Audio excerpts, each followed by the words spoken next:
Klausyk, aš turiu klausimą. E, Jeigu padarai, tarkime, brėžinį 3D šito pastato, tai gali paskui į blenderį kelt, ar ne? Turėtų leist per pluginus kelt. Turėtų leist, reikia Mhm. pasidomėti, kokiais failų formatais jis augo ir turėtų leist, Mhm. nes SketchUp ar AutoCAD failus tikrai leidžia į blenderį kelt, o FreeCAD tai turėtų leist pagal mane. Mhm. Aš pasidomėsiu, koks failų ten formatas ir kokio reikia eksportuoti, nes dabar taip iš oro tai Mhm. negaliu pasakyti. Mhm. Labai seniai naudojau FreeCAD, man blenderis patogiau brėžiniams daryti. Mhm. Jau kažką suprojektavai dideliu tokiu. Ne, tik tai galvoju projektuoti. Ai, Bet tai čia dar labai toli šviečia, dar reikia anglų kalbą pasibaigti, informacinių technologijų egzaminą irgi įsilaikyti ir tada stoti į šitą į KTU. supratau, tai žodžiu Čia dar toli. labai tolimas dalykas. Šiaip man teoriškai tik tai įdomu, ar iš FreeCAD'o į Blenderį galima kelt. Tai galima, tik tiek, kad dabar nepažiūrėsiu, nes bijau kažką pajudinant šito kompiuterio, nes sakau, jeigu tik tai vos kažką daugiau Gerai, pajudini, gerai. tai paskui pažiūrėsiu ir parašysiu žinutę, kokiu reikia eksportuoti. Mhm. Nes sekmadienį Vilniui bus Install Festas Linuxų, irgi labai įdomus dalykas. Tai jeigu nori, irgi gali sudalyvauti Vilniui šitą... Uh, Ai, parodų rūmus. ne, kažkokia įmonė, ta prasme, savanoriškai, visiškai savanoriams suteikia nemokamai patalpas. Vienai dienai Laisvės prospektas 105. Renginys nemokamas, tik reikia užsiregistruoti, jeigu nori dalyvauti sekmadienį, čia nuo 2 iki 6 kažkur tai. Ai, man atrodo, nedalyvausiu, pinigų dabar striukas. Nu, supratau. Nu, tai aš tiesiog informuoju dabar visus, kad vyks toksai renginys, nes Lietuvoje tokie renginiai nedažni. Mhm. Mhm. Tai gerai, pradėkime mūsų pamoką teorinę dar vieną, nes tuoj greitai pereisim į praktiką. Ir šitą, kiek aš atsimenu, pasibaigęs JavaScripto kursus, ne? Jo.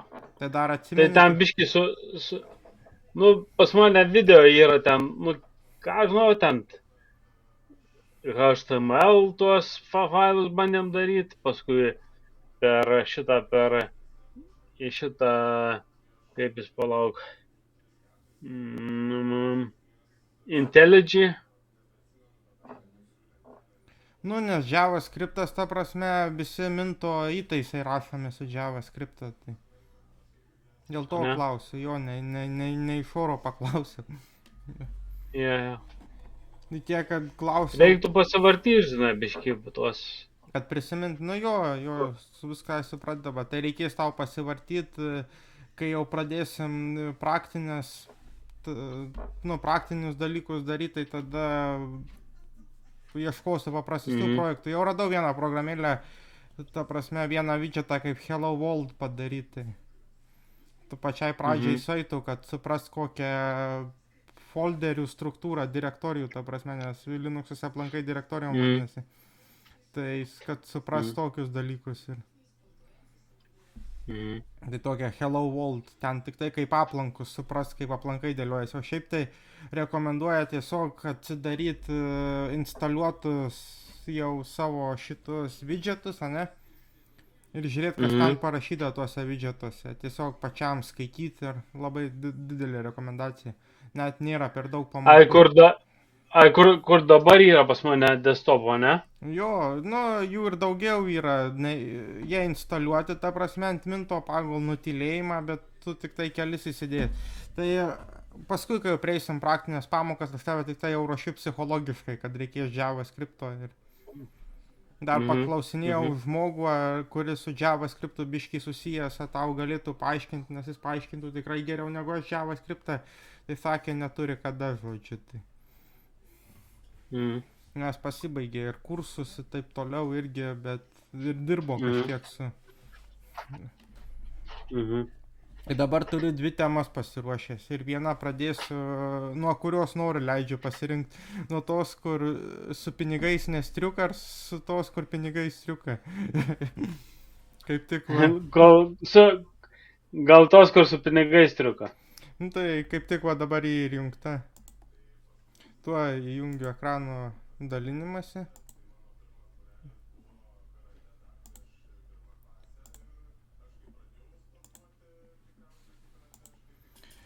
Tai va, ta, kur su pinigais triuka, tai vadinasi Debian Linux šakos programų instaliavimo būdai. Nu, aš juos taip pavadinau, nes nežinau, kaip pavadinti.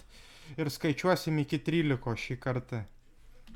Tai tų būdų yra, aš įskyriau, kad grafiniai, kiti gali sakyti, kad aš čia nesąmonę šneku, bet iš tikrųjų aš surašiau visus būdus ne eilės tvarka, ne pagal dažnumą, bet tiesiog suskirščiau va tokiom kategorijom, kokiais būdais galima instaliuoti programas ant Linux Minto konkrečiai.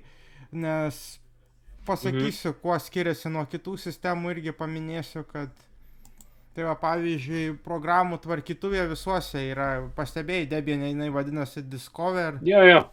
tai programų tvarkytuvė visur, tai tu geriausiai su ja susipažinęs. Ir dabar Flatpakai ateitis yra, Snapai ir Flatpakai konteinerizuoti Linuxai.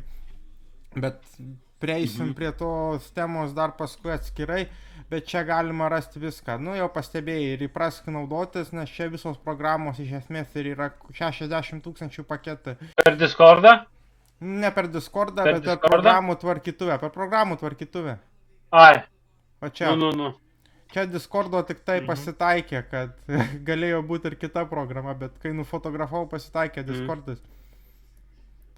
Šiaip teoriškai Discordą irgi Linuxus įmanomas instaliuoti, bet žinai, biški turbūt daug vargų.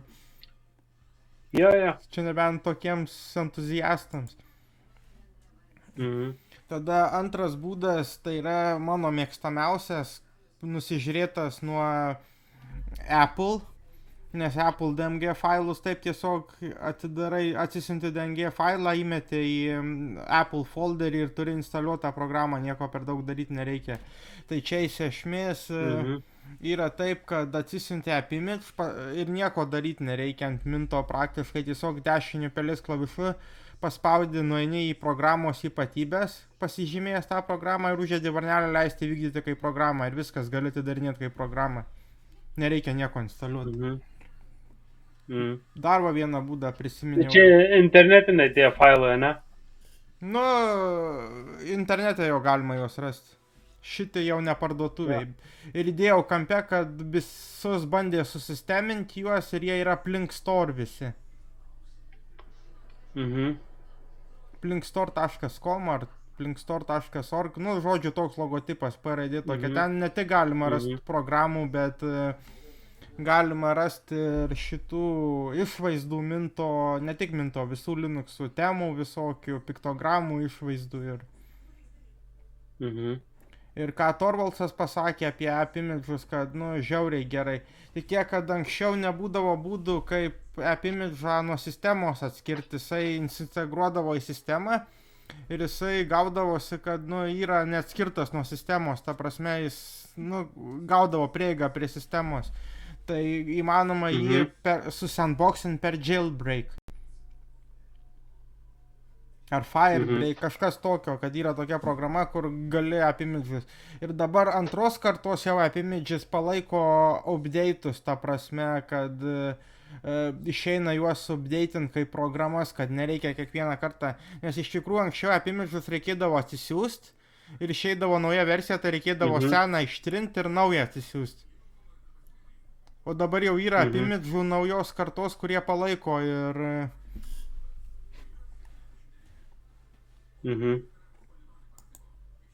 Tada sekantis Synaptikas. Tai dabar Minte buvo Synaptikas pagal default visose versijose, išskyrus šitoj. Reikia jį rasti programų parduotuvėje ir paspausti įdiegti. Čia gali ieškoti visų paketų, kuriuos gali įdiegti per terminalą. Tai čia toksai gal pusiau grafinis būdas. Visus paketus, kuriuos gali įdiegti per terminalą ir priklausomybės, kurių trūksta, gali čia susirasti. Paspausti dešinį pelės klavišą ir paspausti įdiegti ir paskui pritaikyti. Apply, va, čia šitas vidurinis. Aš dabar turiu kaip tik įsidiegęs, kad galėčiau parodyti, va, paketų tvarkyklė Synaptic vadinasi. Bijau daug darbo aš jam duoti, neduosiu, kad atidarytų sinaptiką. Įvedi savo Nebuvo, ne. ir iš karto Mhm. iššoka va toksai va pranešimas. Programinė įranga jūsų sistemoje yra supakuota į specialius archyvus vadinamus paketais. Paketų tvarkytuvė leidžia jums įdėkti, atnaujinti ar šalinti programinės įrangos paketus. Jūs turėtumėte reguliariai atnaujinti paketų informaciją, kitu atveju jūs galite praleisti svarbius saugumo atnaujinimus. Ir čia gali pats pasirinkti, ar nori, kad tą langą rodytų ar ne, tai aš visą laiką nuimu varnelę, kad nerodyti to lango ir daugiau nerodo paskui. Mhm. Tai čia visus paketus, kuriuos gali įdėkti per terminalą, gali susirasti per čia. Tik tiek, kad terminalinis būdas yra toksai būdas, kad jisai visuomet veikia. Ar su klaida, ar be klaidos jisai visuomet veikia. Nu, priverstinai ypač labai myli mintą tie, kas mėgsta forcint reikalus, kaip sako anglai, ta prasme, tie, kurie mėgsta per prievartą, kad veiktų sistemos kažkokios tai. Nu, kad, tarkim, kažkas neveikia, tai nori per prievartą, kad veiktų. Tai yra tokia psichologinė, kad labai mėgsta mintą tokie žmonės. Tai grafinis būdas kartais ne visuomet veikia, tai per terminalą dažniausiai veikia. Nu, beveik visuomet veikia. Tada iš papkės, tai va čia įdėjau iš šventoj, kaip papkė atrodo kaip exe failas koks nors. Tai reikia paleisti pagal tokią, kokia yra readme, va. Visą laiką papkė yra readme, dokumentas toksai, kur parašyta, kaip paleisti programą iš papkės. Tai čia reikia paleisti Ventoj GUI x8664 pas mane ant kompo ir jinai veikia kaip programa. Tai Blenderis va iš papkės, tu pats naudoji Blenderį iš papkės. Dabar pereinam prie tokių jau terminalinių būdų. Tai čia pats pagrindinis, tai yra apt tvarkytuvė arba aptitudė pilnu pavadinimu.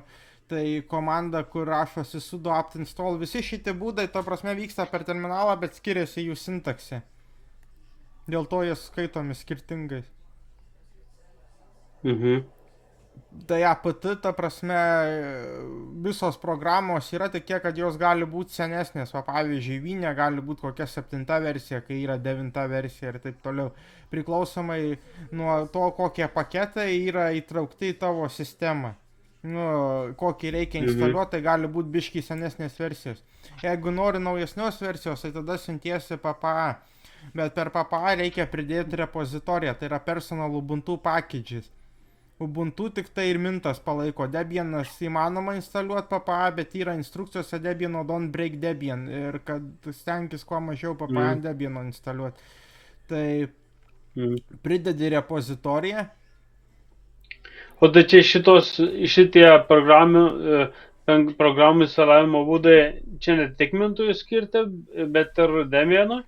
Debianui Ubuntu pagrindė, šiaip iš esmės galima sakyti, kad ir kitoms sistemoms irgi. Jeigu PopOS atsidarys ar Fedora, ten irgi bus programų parduotuvė.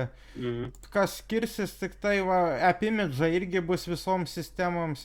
Kas skirsis, tai tik tai Synaptico nebus. Synaptikas bus ant Minto, ant Debiano, ant Ubuntu. Tada šitas iš papkės irgi reikia siūstis tokį, kad veiktų ant tavo Linuxo. Pavyzdžiui, kartais būna parašyta, kad, nu, ant Blenderio tai parašyta Linux ir atsisiunti ir viskas, bet kartais būna parašyta iš papkės, kad Linux Debian ar Linux Fedora. Tada šitie aptitudė tvarkyklė, tai kitoj gali būti sistemoje, nu, Debiane Ubuntu Minte tai bus apt, PopOS irgi bus apt, bet kokiam Fedoroj bus DNF. Rašysis vietoje apt. Įmanoma DNF paketus konvertuoti į apt per Alien paketą tokį. Reikia instaliuoti Alien ir tada, bet aš nežinau tokių programų, kad ta prasme labai daug, kad reikėtų RPM konvertuoti į apt. Nežinau, vieną tik tai žinau ir tai aš jos nenaudoju. DaVinci Resolve. Jeigu žinai tokią. Ne, girdėjęs. Video redaktorius, kaip Premiere Pro kažkas tokio. Tai gerą klausimą uždavė šiaip, tai skirsis. Va šitas būdas bus irgi visose, tai yra pip Python is Python, kaip kad tipo pip install skiriasi sintaksė ir čia gali Python programas instaliuoti pagal Python versijas. Tai čia dabar trečias Python, matai, nes pip 3, tai čia trečias, bet gali pasitaikyti, kad reikės programų, kur bus pip 2, tai tada reikės instaliuoti Python 2, nes pagal defaultą, pagal nutilėjimą mintė yra tik tai Pythonas trečias. Nu, Pythonas 3, tai. Tai vietoj pip3 rašyti pip2, ne? Jeigu pasitaikys toksai paketas, kur reikės jo tokiu, kad sakys dependency Python 2.7 kokie, tai jis atsisiųsi iš Python puslapio 2.7, nes, gali ne iš Python, gali per apt, tiesiog komandą susirasti internete, nes kartais gali būti sunku atsirinktas komandas, aš internete ieškau paprastai komandai. Nereikia jų prisiminti mintinai. Tai dabar grįžtam prie aptitudę, tai tada rašysi sudo apt install Python pavyzdžiui 2, instaliuos koks naujausias Python 2 yra, neištrins Python 3, jis liks ir jie veiks greta vienas kitą. Ai, supratau.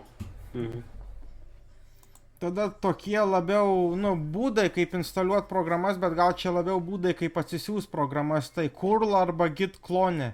Kad gali atsisiųst, aš čia pažymėjau 8 ir 8a iš dalies ir dėl to, kad jau tingėjau perskaičiuoti iš naujo, nes aš vis daugiau jų sugalvoju, bet ir prisimenu ir pastebiu, kad daugiau yra, bet ir šiaip čia toksai nėra kaip instaliuota prasme programų, čia atsisintimas labiau programų. Paskui, kad jas instaliuoti, reikia papildomų komandų, bet jos paprastai būna dokumentacijoje programos, tai curl ir git. Git clone komanda vadinasi, jeigu iš git nori atsisiųsti GitHub'o, GitLab'o, iš git per git protokolą. O curl tiesiog... O kas yra curl? Va čia parašyta, curl komandinės eilutės įrankis naudojamas duomenims perduoti į serverį arba iš jo naudojant įvairius interneto protokolus. FTP, HTTP ir panašiai. Tai leidžia atsisiųsti vartotojams failus ir tiesiogiai iš terminalo sąveikauti. Tai tiesiog gali padaryti, kad tavo programą per curl atsisiųstų kas nors pavyzdžiui, bet tada reikės serverį nustatyti. Ir toksai dar terminalinis būdas, kompiliavimas iš šaltinio kodo. Čia jau šitas pats linksmiausias. Yra tokių programų ir jeigu pats kursi programas, ta prasme, kad jas reikės kompiliuoti iš šaltinio kodo. Tai ten daug komandų ir kartais Linuxai labai keikiami dėl dependency hell tokio dalyko. Tai yra priklausomybių pragaras, kai patenki, kai sukuri programą arba kai programą kas nors atsisinčia ir rodo, kad nėra tokios priklausomybės, nėra tokios priklausomybės, nėra tokios priklausomybės. Susirandi tas priklausomybės internete, atsisinti, ne? Ir paskui vėl rodo, kad instaliuoja jas visas ir paskui vėl rodo, kad vėl trūksta priklausomybių. Tai tas dependency hell kartais gali turėti 10, 20, 30 atšakų žodžių, tokių nesąmonių. Aš esu kompiliavęs iš šaltinio kodo, šiaip žiauriai įdomu, bet kartais nėra tikslo. Čia toks labiau pažintinis. Ir dabar konteineriniai būdai yra 2 iš esmės. Ir jie laikomi Linuxo ateitim.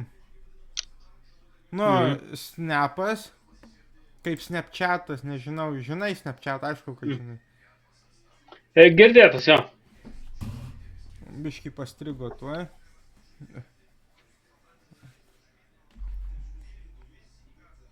Tai Snapas veikia kaip nuotolinis failas, žodžiu, tiesiog ir jie labai keikiami, Snapas, o toks logotipas. Snapcraft parduotuvė vadinasi, jie galima atsisiųsti ir ant Minto, Minte jisai išjungtas pagal defaultą, bet yra instrukcijos kaip jį jungti, kadangi Minto kūrėjams nepatinka Snapcraft paketai, nes jie kai veikia nuotoliniai, tai kai pataiso kas nors bugą kokią, ne? Tai negauna kartais vartotojai bugo pataisymo arba jis būna pavėluotas po kelių dienų ir taip toliau ir jie stringa žiauriai ir panašiai. Ir dar, Žodžiu, geriau šito būdo nenaudota, ne? jo, geriau šito nenaudot, bet reikia nenusimint. Šiaip dar Snapcraft visuomet gauna naujausias programas, kadangi nuotolinis failas, tai va pavyzdžiui, jeigu Blenderį updateina į alfa, nu tarkim Blenderis 3.0 buvo, nu 3.3 LTS buvo, ne? Tarkim išėjo 3.3 koks taškas 4 alfa, nu pavyzdžiui. Tai ir gausi tą alfą iš karto per Snapcraftą kitą dieną. Ir taip mes prieinam prie būdo, kurį jau daugelis vartotojų pradeda pamažu pamilti, nors anksčiau nekęsdavo kaip ir Snapcrafto, tai Flatpakai. Tik tiek, kad Flatpakai sandboxintos programos. Žinai, kas sandboxas yra? Žinau. Tai iš esmės atsisinti ir sandboxina programą, tik tiek, kad ant Debiano aš pastebėjau, kad jos mažesnės, nu tarkim, užima 80-70 megabaitų. Ant Minto, kol atsisinčia visas priklausomybės, pastebėjau, kad ta programa, kuri užima, tarkim, 3 megabaitus, gali užimti 3 gigus. Tai čia vienintelė Flatpakų kritika, bet jie su kiekviena versija jie mažėja vis tie Flatpakai. Aš pastebėjau, kad jie jau pradėjo mažėti, jau baigė pūstis kaip balionai ir... O Aišku, kodėl taip yra? nu tai, kadangi visa programa saugoma vienam aplankė, ane, tai reikia visas priklausomybės atsisiųs, kad veiktų ant jos. Šitie būdai kaip AppImages, ane, AppImages, Snapai ir Flatpakai yra distro agnostikai vadinama. Gali ant bet kokios distribucijos paleisti. Bet reikia, kad visas priklausomybės sudiegtų. Kad nebūtų taip, kad Mintas turi savo priklausomybės, o tas turi tas. Visos programos sutrauktos į vieną aplanką skaityką, ne, ir turi savo priklausomybės kartu tam aplankė. Ir kiti būdai tokie, tai yra labiau gal Windows'ų programas paleis galima. Aišku, aš dabar dar 14 sugalvojau, nes čia skaidrėse 13. Tai sakykim, suskaičiuokim iki 13 plus 1, kad nemeluočiau, kaip sakiau, kad skaičiuosim iki 13. Tai Vine ir Protonas, tai gali leisti Windows'ų programas ant savo mašinos taip, kaip būtų gimtos jos, be jokių nuotolinių darbalaukių ir panašiai. Bet Vine labiau programas, o Proton labiau žaidimus, nors kai kurie sugeba ir programas per Protoną paleisti ir per Vine žaidimus, kaip kam patogiau. Vine yra ne emuliatorius ir Protonas irgi nėra emuliatorius. Vine pavadinime net užkoduota, Vine is not an emulator. Vine nėra emuliatorius, jis tiesiog yra Windows'ų kai kurios dalys, kad eitų paleisti Windows'ų programas. Ir Protonas yra Vinės forkas, tik tiek, kad jisai kuriamas Steam'o. O jeigu nori, kad tavo, tarkime, tas darbalto įtaisą galėtum į Windows'am, kad galėtų Windows vartotojai atsidaryti, tai irgi per Vine arba Protoną reikia? Per Vine veikia ant Linux'ų Windows'ų programos, o per Windows'us reiktų VSL tada pasileisti. Windows Subsystem for Linux. Ir 13 WinApps'as ir WinBoat'as, tai yra gali leisti Windows'us kaip nuotolinį darbalaukį ir kabintis programas čia savo skydelį, kaip tikras programas, kopijuot, stumt nuotraukas ir panašiai, kaip tikram, kaip tikroji programų. Nu ir 14 tai Saitino programos, kad gali prisikabinėti, aišku, čia nėra tikras programų instaliavimo būdas, čia tiesiog būdas, kaip prisikabinti web apps. Nu, ta prasme, svetainės, kad nepamirštum ar... Tai man labiausiai šitas patinka, kad jeigu nėra kaip instaliuoti programos, o yra online'inė versija, kad gali prisikabinti ir jokių problemų. O jie updatinasi? Nu tai čia, kadangi svetainė yra, tai aišku, kad updatinasi. Kai updatina svetainę, tai jų nereikia rankiniu būdu updatinti. Tai... Ai, tu prasme, per šitą, Tik prikabini ir viskas, o toliau jeigu ateina update'as, nieko daryti. Ai, automatiškai Jo. Updatinasi. Jo. Supratau. Nereikia nieko spausti. Ne, čia kaip airdroidą mes tą užkabinom, tai... Mhm. Tai 13 plus 1, suskaičiavom iki 13, toks nelaimingas skaičius, bet kadangi sakei, kad nori, kad Nu, striuka, nori pradėti, kad striuka su pinigais, tai 13 manau, kad tikrai striuka. yeah. Tai šitą galiu uždaryti dabar. Šitą taip. Gerai, dabar atidarysim kitą. Tik kiek, kad pirmą gal reikia pilnai uždaryti šitą, nes...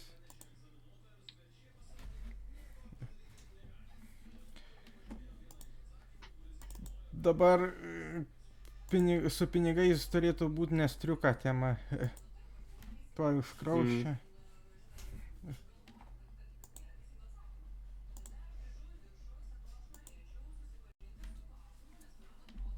Nagi, atidaryk, aš tavim tikiu. Kol kas dar nebuvo taip, kad taip žiauriai užšaltų, tik tai porą čia buvo tokių momentų, kad... Nes čia tik 4 gigai ant šito kompo, tai... All in one PC, ta prasme, norėjau jį išmest, bet man atidavė. Ir klaviatūra brangiau kainavo negu pats kompiuteris. A, ne? Jo. A, pasikeitė klaviatūrą, ne? Jo. Kokią radau pigiausią, tokią nupirkau, bet gavosi taip, kad norėjau išmest, man atidavė kompiuterį už dyką, o už klaviatūrą tai reikėjo mokėti, tai gavosi, kad klaviatūra brangiau kainavo negu... Taip, dabar, kaip sakiau, labai įdomi tema, kaip tie dykaduoniai, nu gerai, ne dykaduoniai, bet kaip tie vargo visokie vaikai uždirba iš atviro kodo, jeigu jis yra visiškai nemokamas. Čia yra labai įdomi tema, tai yra šią pavadinau kaip parduoti idėją arba kaip uždirba atviros kodas. Iš tikrųjų, paskui atlikau fact checką, nu, faktų tikrinimą.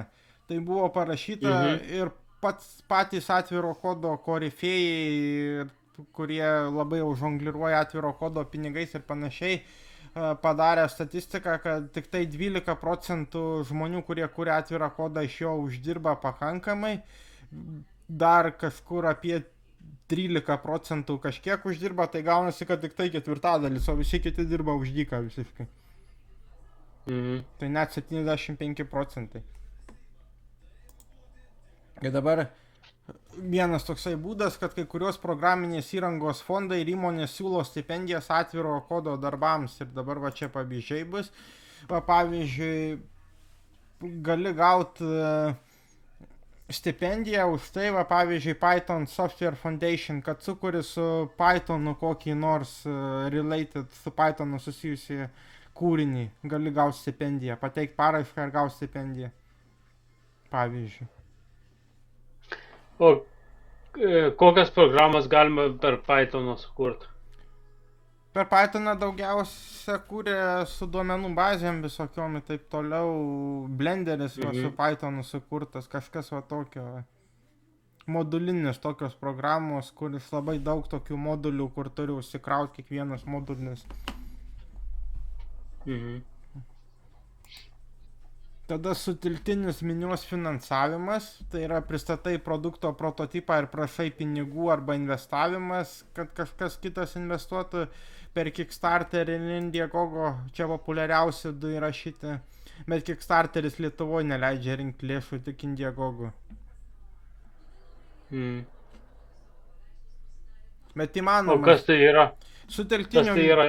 Sutelktinio minios finansavimo platformos, ta prasme, tu pristatai savo idėją kažkokią tai ir išmeti tikslą, kad nori surinkti pinigų, tai Kickstarteris yra all or nothing, tai arba tu surinki, pavyzdžiui, 1 milijoną savo idėjai ir jeigu nesurinki 1 milijono, tai tada visiems gražina pinigus ir tu nieko negauni, o Indiegogo yra 2 modeliai, all or nothing, arba tiek, kiek gauni, va, pavyzdžiui, jeigu pasirenki, kad tavo kompanija all or nothing, tai tada veikia kaip Kickstarteris, tai yra jeigu surinki, tarkim, 10 000 reikia idėjai. Nu, tarkim, sukurt programėlę, tau reikia 10 000 ir sakai, aš sukursiu tokią ir tokią programėlę už 10 000, jei surinki 10 000, tai tada juos ir pasiimi, o jeigu nesurinki, tai tada gražina visiems pinigus ir tu nieko negauni. Tik Indiegogo dar... Bet programėlę sukūręs tik tiek, kad tiek neuždirbi. Prototipo, sakai, nu, iš esmės reikia prototipo labai gero, kad... Mm. Nu, vadinasi prototipas, kad dar neišbaigta, kad dar pridėsi funkcijų, bet nori parodyti visiems, koks pagrindinis funkcionalumas jos. Mhm. Tada dotacijos uždėjau, kad išmaldos prašymas, aš šito būdo niekuomet, nu, nepripažįstu, ta prasme tokio, kad duokit man dotaciją, tai čia tas pats, kas gatvėje atkiša saują tie ir ar stiklinę kokią ar dar ką nors, kad įmesk 10 centų, tik tiek, kad dotacijų sumos didesnės paprastai būna, tik tiek, kad dotacija, nu, aš verčiu išmaldos prašymu, nes, nu, iš esmės taip ir yra. Ir tik tiek, kad kai kurie pateikia statistiką, nu, Linuxų projektai, tai visi pateikia statistiką, kiek surenka. Minte, va, pavyzdžiui, jeigu atsidarysi Minto puslapį, tai bus parašyta kelių metų, kiek jie surenka. Ir tos dotacijos šokinėja, nu, nuo valios priklauso žmonių, kada daugiau, kada mažiau. Ypač daugiau būna, kai Windowsai sugenda. O dabar, va, pavyzdžiui, Windows 11 localhost serveris sugedo, ta prasme, neįmanoma localhost serverio paleisti. Ir paskui sekanti baika, kad dabar sutaisė localhost serverį ir paleido update'ą, tai neveikia klaviatūra ir pelė recovery režimą. Tai toks juokingas, tai paprastai būna, va, yra ir grafikų turiu. Tada knygų šmutkių pardavimas, tai jau su knygų tu pats pirkai, tai žinai, o šmutkės tai gali būti kepurės, marškinėliai su visokia atributika, Linux, su atviro kodo, tavo logotipo, dar ko nors. Nu, tas merchas dabar vadinamas, jie vadina merch. Tai aš vadinu šmutkėm, nes, nu, taip iš esmės ir yra skudurų pardavimas. Bet yra kas perka ir Blenderis pats irgi pardavinėjo koinės su Blenderio atributika ar maikės su Blenderio atributika. Nežinau, kiek jų nupirko, bet kažkas pirko. Kursų mokymų... Kas suprojektuoja šitas tuos... Merchus? Nu, šmutkės. Jo. Samdosi žmonės, dizainerius jie samdosi. Gali pabandyti, ta prasme, per GitHub'ą susiras kokį atviro kodo projektą, pavyzdžiui, dabar čia toks įdomesnis gal būdas prie kitų būdų, kur būčiau pasakęs, kad ir pasiūlyt, ar nereikia, kad aš jums suprojektuočiau, nu, surast atviro kodo projektą GitHub'e, GitLab'e ir paskui sakyt, kad ar nenorit, kad aš jums sukurčiau merchą, nu, tą šmutkės visokias, kepurės, dar ką nors, dizainas, galimas ir toks variantas. Tada šitas pats populiariausias, tai kursų mokymo medžiagos skaidrių pardavimas. Dėjau atskirai nuo knygų, nes paprastai čia esti ne fiziniai būdai, o virtualūs dažniausiai. Nes knyga tai fizinį pavidalų daugiausia visi turėti nori, nors knygos gali būti ir elektroninės. Mokamas palaikymas, tai čia iš to, iš ko Red Hat'as, SUSE daugiausia pinigų susirinko. Tai yra, tu dalini produktą nemokamai, bet jeigu kas nors sugenda ar taip toliau, ar garantiją nuimi už pinigus jau. Kad mes tau sutvarkysim, bet tu jau mokėk pinigus, tarkim 17 eurų, 50 eurų. Čia tokie pavyzdžiai, kad susidarytum vaizdą, kaip galima iš atviro kodo uždirbti. Šiaip skaičiau, kad siekiamybė kai kurių yra bent 1000 eurų per mėnesį kažkur. Ir per GitHub'ą, nu, irgi... O realu taip 1000 eurų per metus? Grįžtam prie to, ką sakiau, ne per metus, čia per mėnesį, tipo. Per mėnesį? Realu, per mėnesį 1000 eurų? Jo. Bet tai realu, ar nelabai? Nepasiteisina, ar pasiteisina? Grįžtam prie tos pačios pradžios, kur sakiau, kad 12% tik tai uždirba iš to pakankamai.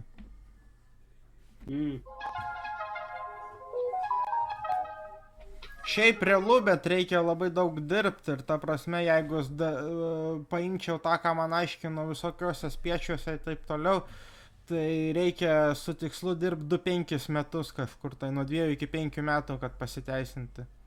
Tai yra verslas, bet koks verslas, čia jau yra verslas. Sugebėjimas parduoti, nupirkti, jau yra verslas. Tai ta prasme, 2-5 metai kažkur tai, kad per 2-5 metus turi pasiteisinti, nes visi įsivaizduoja, kad verslas yra sprintas, tai yra dabar tie Helovino parkai tokie, kur yra, ta prasme, jie uždirba pinigus tuo momentu, jie pasiima pinigus, tarkim, kokius 400 per dieną, 2 dienas kokias, tarkim, ar 3 dienas po 400 uždirba, čia kaip pavyzdys.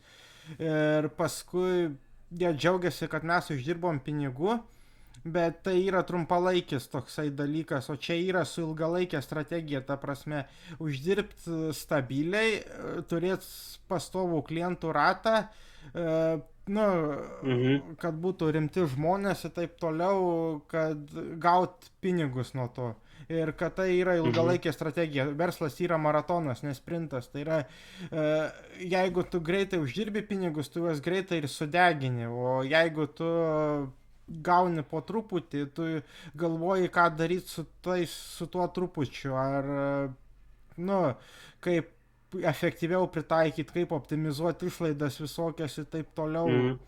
Tai, ilgalaikė strategija. Čia labai daug dalykų, čia net atskiros temos visos, aš galiu tik tai papasakot, ką man pasakojo, nes iš manęs toks verslininkas kol kas, kad nes kiti ateina, sako, aš vartau 10 milijonų, papasakosiu jums gyvenimo tiesas. Ir pradeda varyti kokias 5-6 valandas non-stopų, žinai. Tai mokamas palaikymas, iš to prieš kokią 20 metų įsigyveno SUSE ir Red Hatas. Dvi kompanijos tokios labai žinomos Linuxų pasauly. Ir grįžtant prie temos, kad verslui reikia 2-5 metų, bet kokiam, kad jisai užaugtų ir taip toliau, tai SUSE net dainuoja vienoj dainoj, kad mes per kelis metus uždirbdavom po 40 eurų ant 4 žmonių. Tai reiškia, jie labai daug kišo savo pinigų, bet dabar yra milijoninė kompanija, persikėlė ant galo iš Vokietijos į JAV. Silicio slėnį, ne? Nežinau, ar Silicio slėnį, bet persikėlė į JAV. Nežinau, ar Silicio slėnį, reiktų pasidomėti šitą. Papildomos mokamos funkcijos, mane šitas labai sudomino, tarp kitko. Nes WordPress'as, pavyzdžiui, ar dar kas nors tokį modelį taiko. Jie paima kažkokį atviro kodo produktą, kuris, ta prasme, yra laisvai nemokamai prieinamas internete ir pateikia papildomų funkcijų už pinigus. Pavyzdžiui, nusipirk pluginą už pinigus. Už kokią 30 Blenderis irgi tą patį daro. Yra SuperHive parduotuvė, dabar jau buvo Blender Market vadinasi, dabar vadinasi SuperHive. Kad kai perki pluginą, Blenderiui kažkiek tai pinigų nubyra, ar ten 10 ar 15% nuo plugino vertės gauna Blenderis. Tai čia SaaS, Software as a Service, kažkas tokio, man atrodo, šitai vadinasi. Galiu ir nusišnekėti, bet man atrodo, kad SaaS vadinasi. Iš esmės tikslas yra išlaikyti kažkokią tai bazinę technologiją, kuri būtų kaip nemokama visiškai, bet kažkoks tai priedas jau būtų mokamas. Gal analogas nelabai koks, bet ta prasme, kad, pavyzdžiui, yra statinė medaus ir primest šaukštą deguto, kad už tą šaukštą deguto dar reiktų susimokėti, kad gautųsi ne medus, tarkim, bet kokia sieros rūgštis, pavyzdžiui. Čia kaip pavyzdys, aišku, čia taip neįmanoma. Taip. Tada, nestokojant originalumo, kokius įdomesnius būdus mačiau. Tai pavyzdžiui, Ardour pasakojo apie Ardour, kad pavyzdžiui, Ardouras gauna, pardavinėja 2 versijas visą laiką ir jis yra mokamas. Bet jis pardavinėja 2 versijas. Vieną versiją iki 45 eurų sumokėk, kiek gali, vadinasi. Tas jau jų sumokėk, kiek gali sumokėti eurą, gali sumokėti 2 eurus, gali sumokėti 10 eurų ir gauni tuo metu stabiliausią versiją, ta prasme, naujausią stabiliausią versiją, bet jokių update'ų negauni. Ir sumokėk, kiek gali nuo 45, pavyzdžiui, 100, tai tada gauni pačią naujausią versiją. Tas pats Rusdeskas, pavyzdžiui, irgi įdomesnė tokia dalyka, kad jeigu aš padaryčiau self-hosted Rusdesko serverį, už Mhm. pinigus, tai galėčiau logotipą prisidėti savo ir visus tekstus pasikeisti rusdeskė.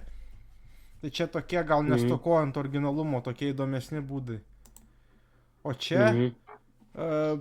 pagrindinių šitų būdų palyginimas, kiek ta prasme galima uždirbti pagal sudėtingumą, pagal potencialą pajamų. Tai va, pavyzdžiui, va, OpenSUSE SaaS, va, kaip sakiau, Software as a Service. Mhm. Tada va, Marketplace Extensions, tai ta prasme kaip Blenderis, kad perki priedus ne OpenSUSE as a Service, bet atskirai parduotuviai. Mhm. Ir tada kiek tau reikia turėti fanų, pavyzdžiui, ir kiek laiko reikia paskirti. Tai va, pavyzdžiui, GitHub'e skaitosi, kad susikurt GitHub'o paskyrą ir prisidėti prie atviro kodo projektų ir nustatyti, kad tau leistų daryti piniginės perlaidas. Galima GitHub'e nustatyti, kad tau leistų daryti piniginės perlaidas. Pavyzdžiui, už tai, kad tu prisidedi prie kokio atviro kodo projektų ir kas nors pastebi tavo, indėlį, tai gali tau paskirti dotaciją, pavyzdžiui. Mhm. Tada čia kitas būdas, kurio nepaminėjau, tai dual licensing. Tai yra, kai šitą dvi licenzijas turi programa, pavyzdžiui, minimalistinė versija kaip DroidCamas nemokama, ne? Bet kai kurios funkcijos išjungtos. Funkcijos išjungtos ir jeigu nori jas įjungti, susimokėk pinigus ir tada tos kitos funkcijos įsijungia. Čia dual licensing. Viena gali būti atviro kodo, pavyzdžiui, tas prototipas gali būti atviro kodo, o jau mokama versija gali būti jau uždaro kodo. Ai, ta prasme Windows'am. Nebūtinai Windows'am, bet šiaip, jeigu paėmus statistiką atviro kodo, Linux'us, grinai Linux'us, ne Mac'ą, ne Windows'us, tai 99,9% vartotojų yra nelinkę mokėti už atviro kodo produktus, paslaugas ir panašiai. Taip. Tai yra labai didelis skaičius. 99,9, tai kaip uždirbti už to 0,1? Jo reikia labai ir sunkiai maišyti šitą košę. Jo. Ir gali būti, kad net kelis būdus reikia panaudoti. Jo. Tai va, čia yra įvertinta balais pagal sudėtingumą, tu tą lentelę paskui, kai žiūrėsi, galėsi rasti.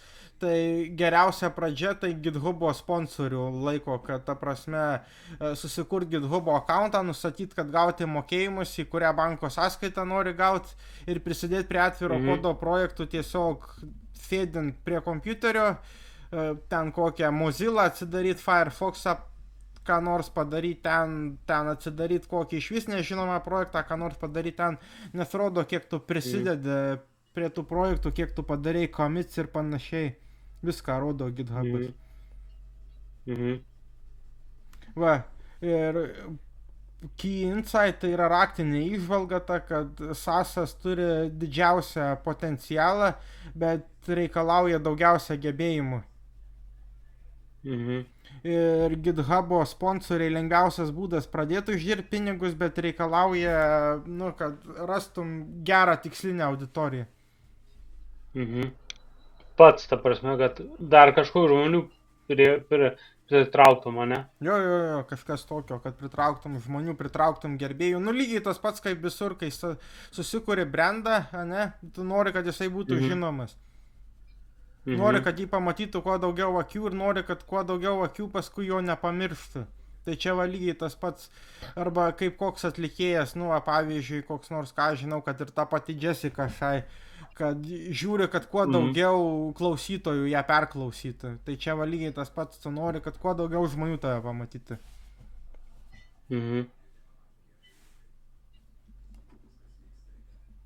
Tai va jau mano lentelės. O kas yra professional services? Aš atsiųsiu paskui visą medžiagą į Facebooką. Yra visi dokumentai. Getting paid for open source work. Bet čia angliškai, tau reikės arba su vertėju, arba jeigu kas gali klausti. pas mane, bet ta prasme čia labai daug, čia valandos neužteks viskam. Čia nebent skaidyti į 2-3 kartus atskirai. Professional services toj pasakysiu, kas yra. Va, paid supportas yra, vasasas yra. How to make money. Šitą buvau atidaręs.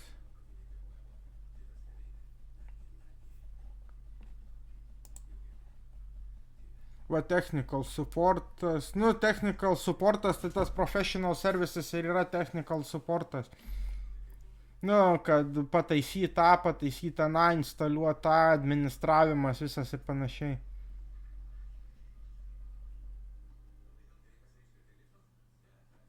Uždariau aš turbūt Jitsi, ne? Arba pats susidarė.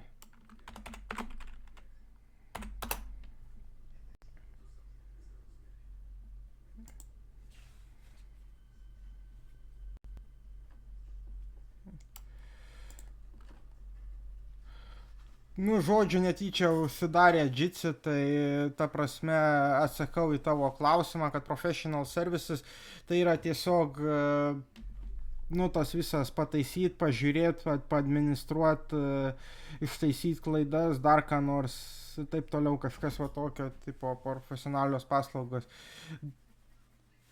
Galiausiai baigsis turbūt tuo, kad šitą video dažiūrėti tau teks iki galo nuo šitos akimirkos, tai, nu, dar liko 14 minučių netgi. Jeigu turi kokių klausimų, tai pabandysiu parašyti Facebook'e, kad... Tuoj parašysiu Facebook'e, kad įsijungia.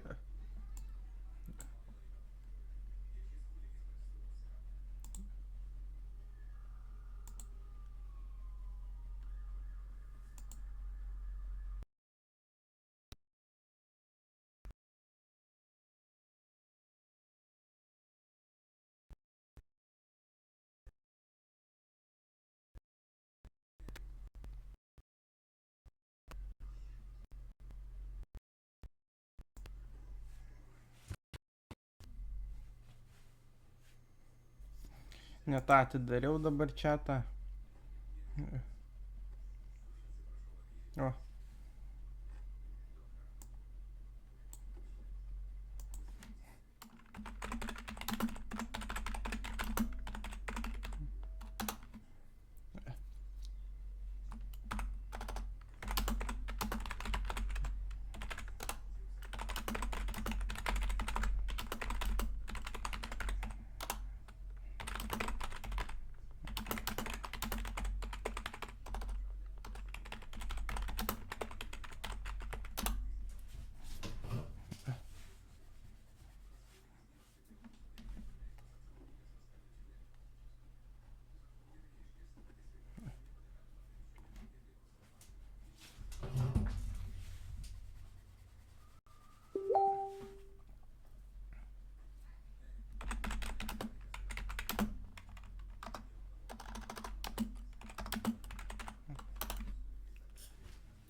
Alio.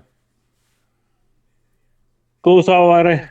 Paskambinau per čia, nes netyčia, ta prasme, reikėjo atidaryti kitą skirtuką ir paspausti tuos būdus, ne? O aš paspaudžiau ant tų būdų, netidarė skirtuko, tai tiesiog išėjau iš Jitsi puslapį. Tai atsakiau, professional services tai yra administravimas, tas visas palaikymas, instaliavimas ir taip toliau. Tai jeigu turi daugiau klausimų, tai gali klausti, kad, nes dar turim laiko šiek tiek. Kad neturiu kol kas. A, tai gerai, tai dar kita bus teorinė ir dar kita bus teorinė ir jau paskui perėsim prie praktikos. Tai čia jau kitą dieną darysim, ne? Pirmadienį aš jau šią savaitę daugiau jau nelabai turėsiu kada. Gerai. Tai gerai, tai tada atsiųsiu, ką nufilmavau, kaip praeitą kartą ir pabaigą Gerai. irgi pasižiūrėk, nes va, būtent va, kaip tik va, pabaigoje ir atjungiau, tai netyčia. Tai, Gerai. tai ką, Gerai, viso- iki. Iki.